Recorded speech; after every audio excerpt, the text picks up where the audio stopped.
Three. Hey guys, this is Rick with TomTech 3D back. We got a cool new machine here to talk about. We got the Flashforge AD5X. We got some awesome filament coming in because this is a multicolor printing machine. Traditionally, we've only had Ender 3s, Ender 3 V2s, Ender 3 Pros. You'll still see those around our bench. We actually got one of our Ender 3 V2s is working on the poop chute for the AD5X right now.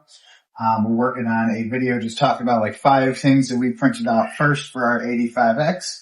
But we wanted to open up some new filaments and talk about some of the stuff we got going, for these printers. So let's see, this is Anycubic.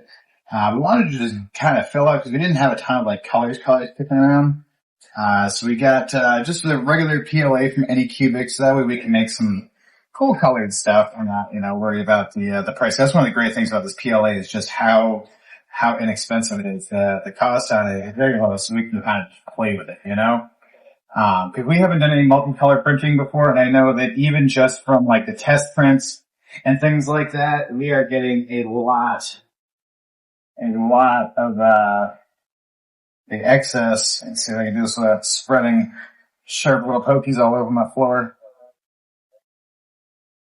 But, they're just little tiny blobs, which, was from purging out the colors as it goes. But it's just a single tool head, multicolor.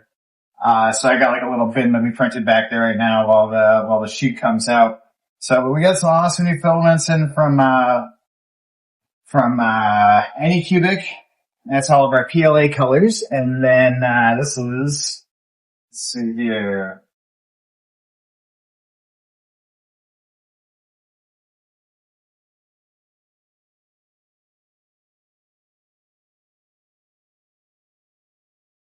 Let's see here. This is PETG. This is our PETG order. Whoa, cool.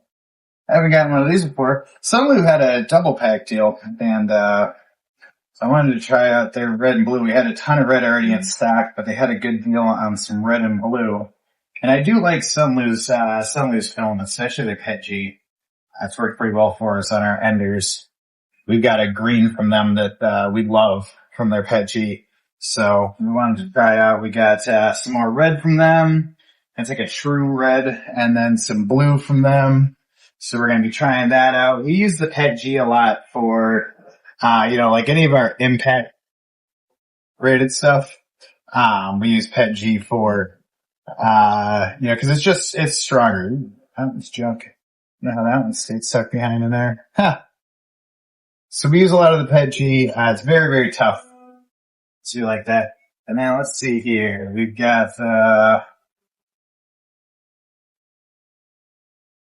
we got some black. Awesome. We just wanted to do a small edit in here because, on original filming, I didn't realize that, which filament I grabbed out of the box. But yeah, it was the Elegoo that we originally pulled out. And, we do use them quite often. So this is, without Master Wizardry, editing software, we're a little choppy right here. But, I just want to let you guys know that, it was Elegoo, and we do use Elegoo. That's what we traditionally use for our PETG for you guys. We usually get Elegoo for anything trying out deeply. So so we got some red, blue, and black coming from, for PETG as well.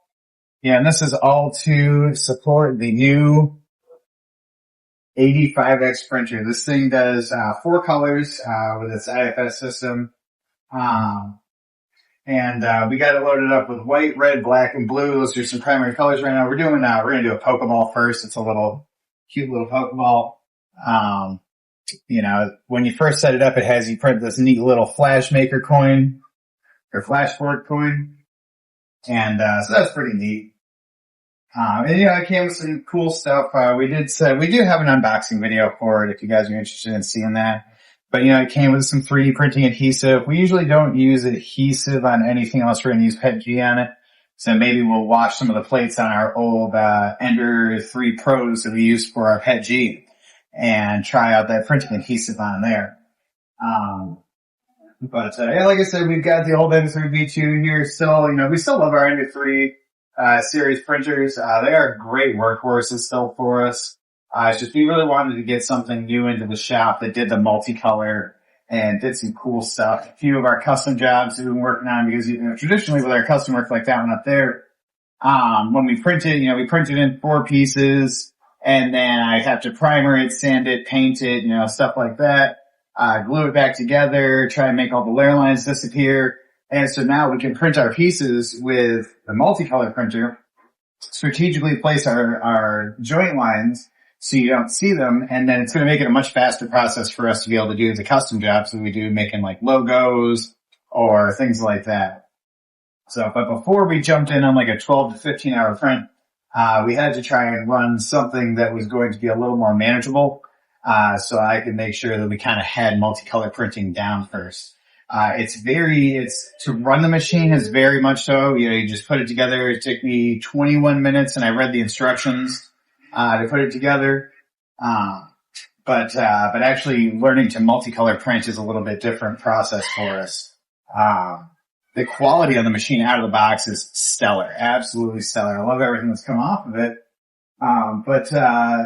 Right now without, running a 12 to 14 hour print, we can't gauge it hard against some of these Ender 3 Pros that we've run for, I think this machine I've run a 37 hour print on.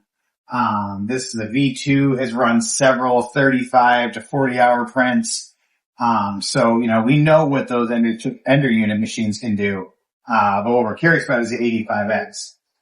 So we're making some cool accessories up for it right now. We're going to try and print out, some of the add-ons that that Flashforge has recommended onto it first. We have to print some things like spool adapters and things like that for it, because, the funny thing is all of our spools that we get in are usually plastic spools, and the ones that actually fit onto it are the cardboard spool ones. So we've had to make adapters. Originally, I had a few ends off of my cardboard spools, and I was just putting a spool on and stuffing this on over the top. That's my only real gripe with the machine right now, is its pickiness on which spools I can put onto the side. And there's print profiles for different adapters. Like I said, we've got some. Oh, I already put it on the machine.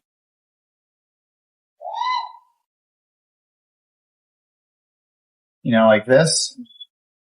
That you pop right into the side. Do one on each side, and it makes it so it fits tightly, because your spools, in order for them to retract properly on this machine, you have to have something to make sure that it's biting on there, or else when it won't build up tension to retract it again. It retracts based on this spool spinning up to a certain point, and then when it goes to have it pull back, it just spins back on its spring. Rather than being like a motorized action, which is cool. I think it was a great way to keep costs down on the machine. Some people don't necessarily need the full enclosure. We are putting an enclosure, the camera, the lights into ours. It's just a matter of who we ordered it from. It took us an extra day to get this from Amazon originally. So different things have been shipping at different rates. But we got the machine in, the machine is running. We are going to be running some pretty cool stuff on it, but I wanted to show you guys some of the new filaments that we got in, and talk to you guys about that. If you guys what are you guys adding on to your AD5X printers? If you guys put it in the comments, we're super curious. We've seen suggestions that there are print profiles for enclosure kits that require less filament, because from what I've seen, it costs about 1,500 grams of filament to put the enclosure kit together on here. But what have you guys run on yours? We're super curious. We are very excited about a multicolor printer. That noise, I'm not going to lie, the first time I heard it coming from Ender printers, that noise would normally mean like I was skipping on filament, or one of my belts was maxed out in one way or another. I didn't realize it was just cleaning the nozzle. It's pretty cool. Throw it in the comments. Let us know. We're working on a video right now of the first, the 5 things that we printed first for accessories. So if you guys have anything you guys want to see in that video, throw in the comments. We're super curious, and, we'd be happy to print out some different things, some viewer requests to throw in the video as well. So I appreciate you guys stopping in and checking this out today. Make sure you follow us over on the TikTok. That's where all the action is. We post there every day, several times a day. And then we got some new shorts we're working on for you guys on here. All right.